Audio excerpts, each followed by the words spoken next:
Oh, you were waiting for me. You've finished talking? Yes, we've come to a decision.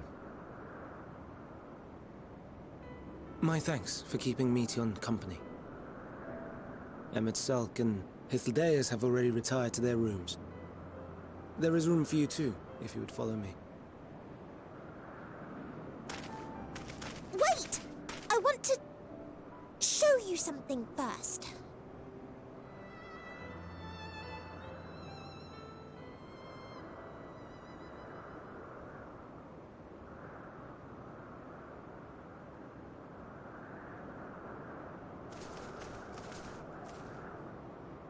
Elpis flowers? Go on.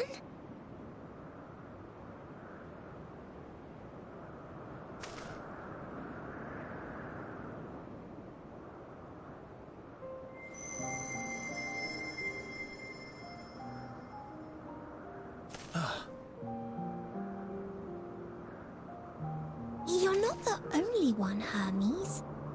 Others feel sad too. You're not alone.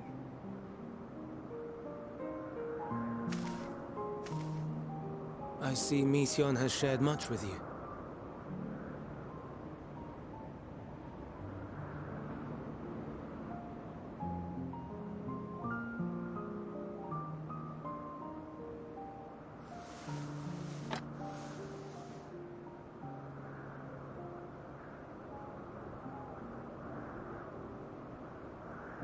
May we talk a moment?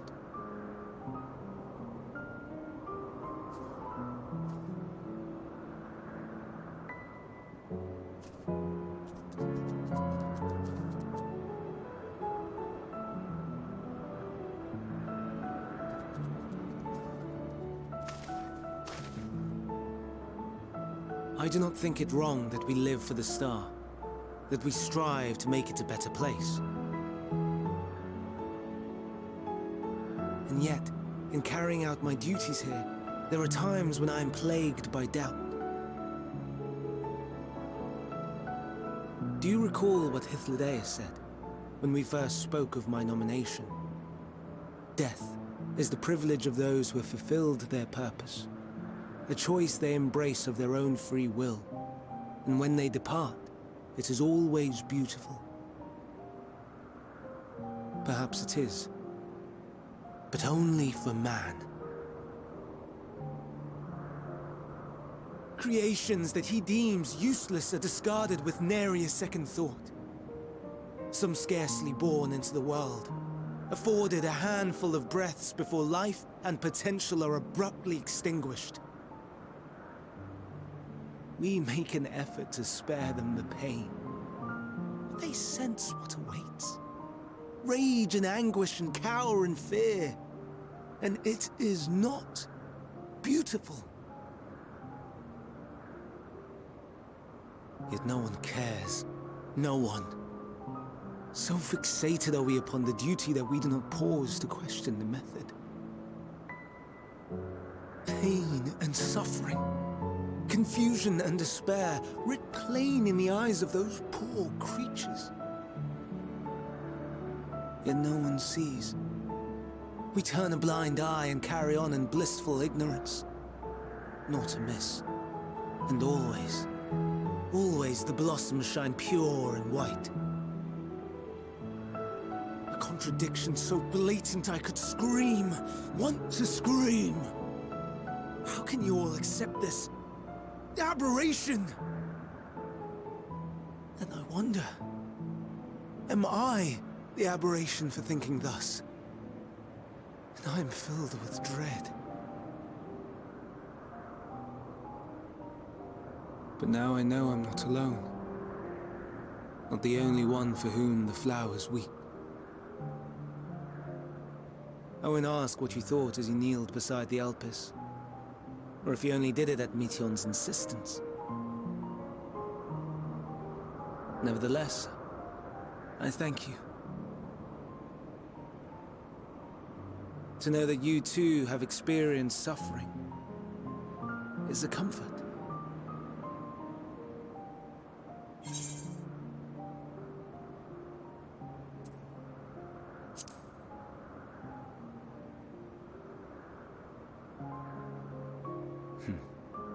so willingly lend an ear to ease my burden. You are a strange one.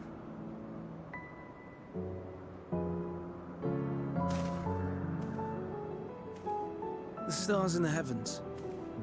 Know you what they are?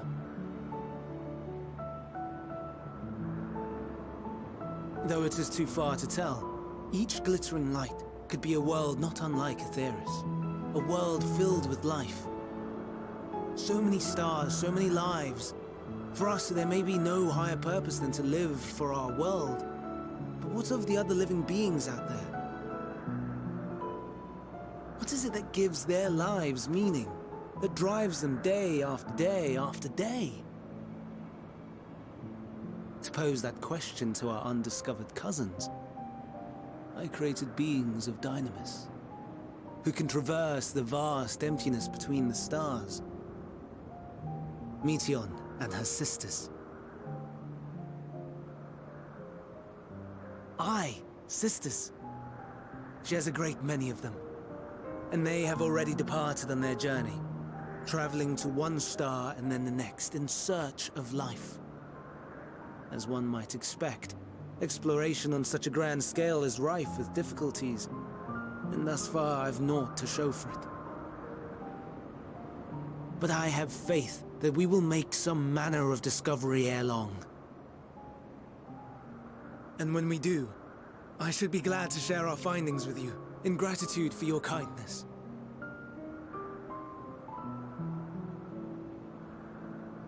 It's getting rather late. We had best find our beds. It would not do for both of us to be sleep-deprived on the morrow. Come, Meteion. Let's head back. All right!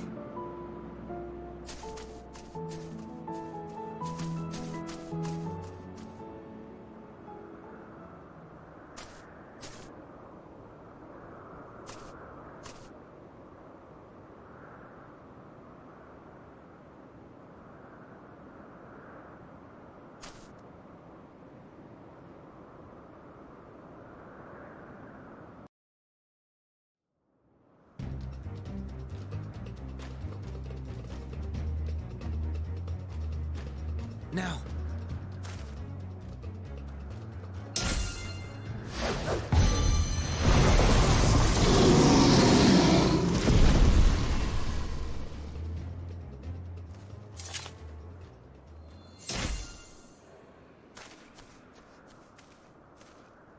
Oh.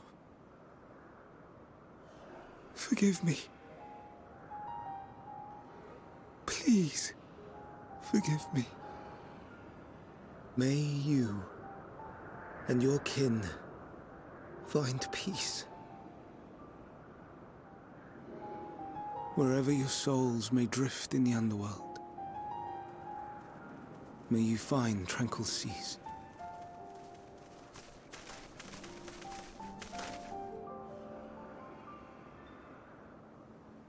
Be not forgotten. In concept endure. To reclaim form and one day live again. Serve not the star, or any purpose save your own. Live again, if that be your desire.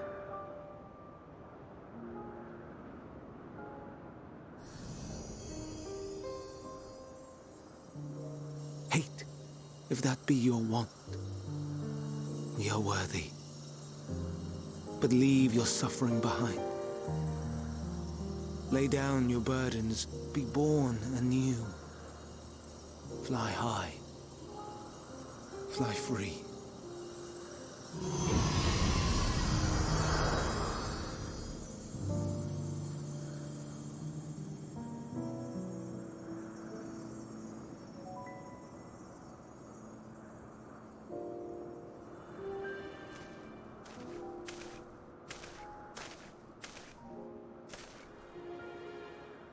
Join the convocation, Hermes.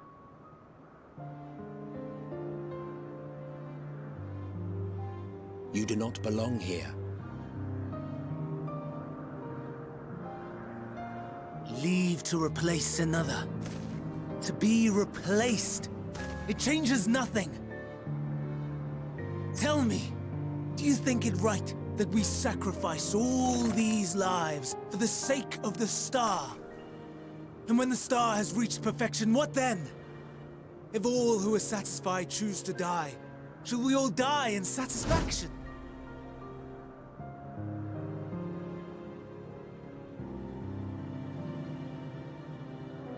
I do not know. Were I to take up the seat of Fandaniel, it would be tantamount to approving my predecessor's death. I do not know if it is right. And to be torn by such thoughts, I do not know if I am fit to represent mankind. Hermes! Please don't be angry. It hurts so.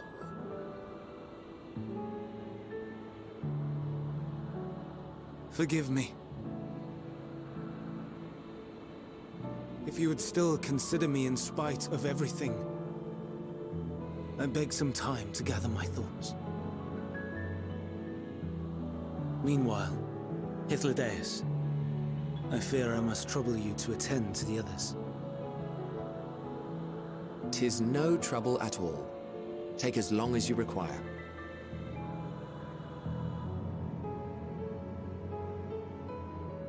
And you, my friend, I pray you find that which you seek.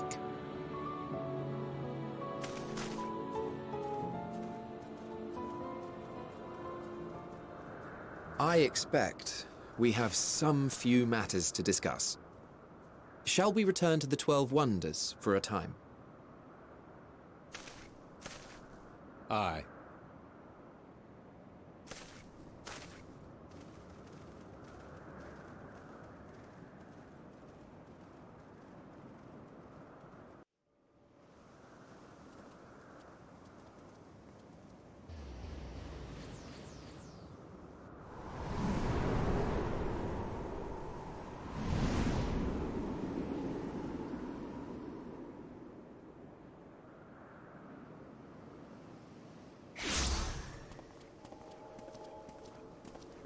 I present to you Calamelios Zephyros.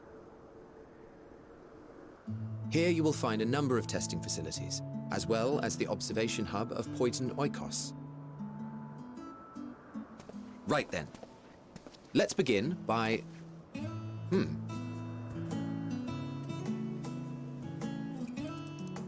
Well, well. An Arrhaeus. How delightful.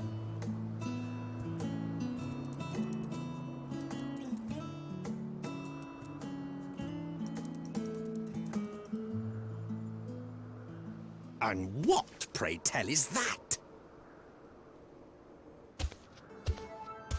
Ah, that's a new species of shark. We approved the concept but a few days ago. Sharks are among the most popular sea creatures. Rare is the day when someone does not submit a new concept. At first, they were largely orthodox, consideration given to such things as size and environmental impact. And then a whimsical someone thought to bestow it with flight. Another, superior intelligence.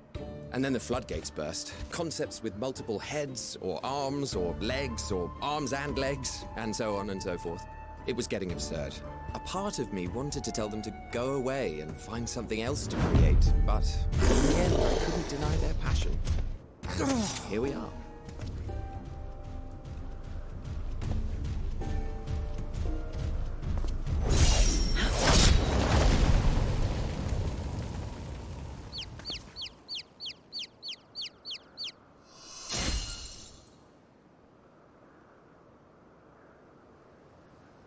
That was too close.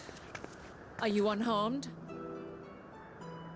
Well now, if it isn't a pair of familiar faces.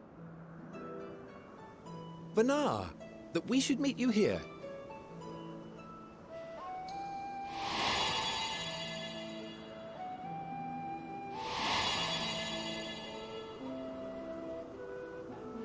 As I mentioned earlier, the better part of the convocation holds that when we retire is when we return to the star.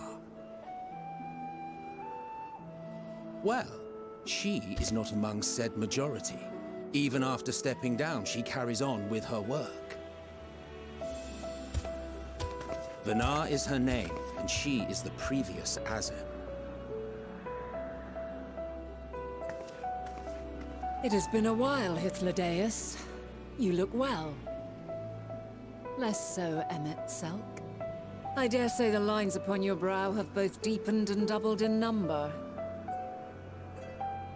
A shame for one so young. You must make an effort to frown less often.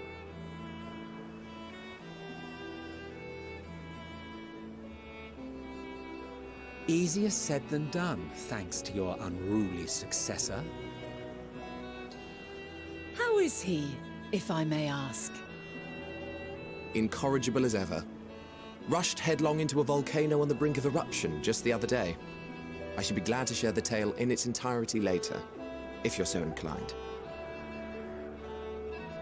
Oh, you know I am.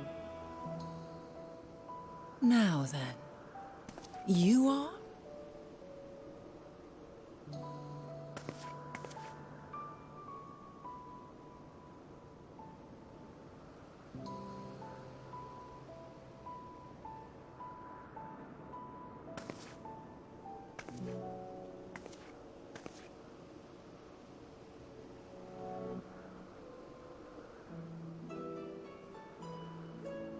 I say, have you perchance come from the future?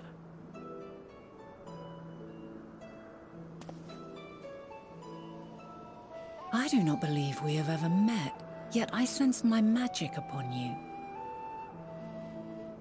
Therefore, if I wove the enchantment, I could only have done so at a later point in time.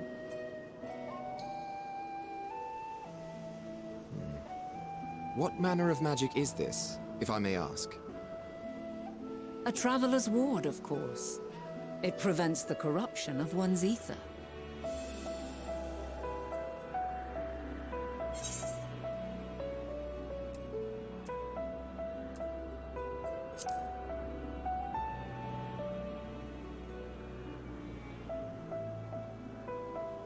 Primals, you say?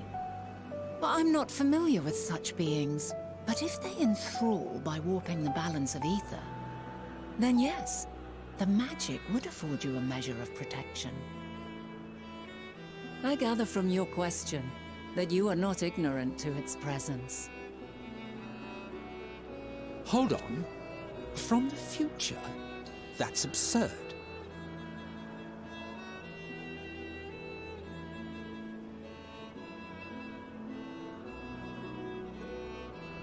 What is it? Are you unable to speak of the matter?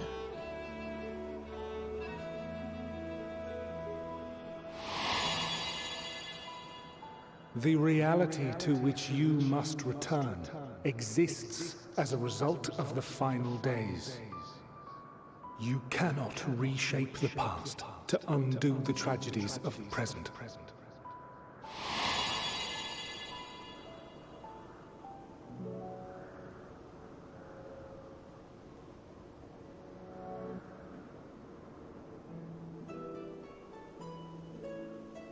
So, your actions here will not change your history, but they may yet affect the course of ours. How very exciting! I'm quite fond of delving into the unknown, and there's naught more unknown than the future.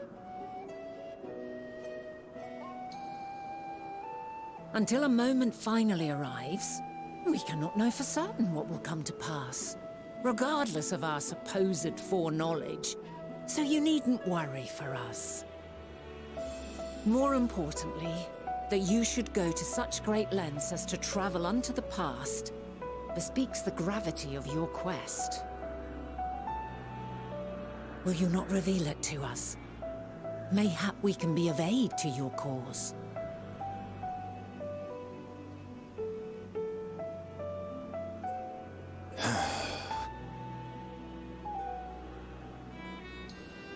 If this is true, then you've been keeping quite the secret to yourself. As a representative of the Convocation, I will hear it all.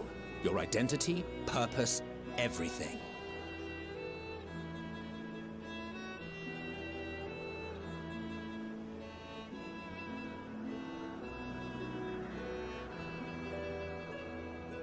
Why don't we move to a place more conducive to calm conversation? I've been working here for some days now at an old friend's behest. If it is agreeable, we may make use of my accommodation at Poiton Oikos.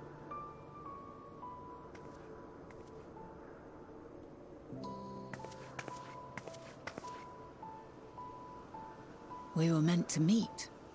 I am certain of it. Else I wouldn't have marked you so clearly, and sent you unto myself in the past. It's precisely the sort of mischief I would get up to. And quite inspired, if I do say so myself.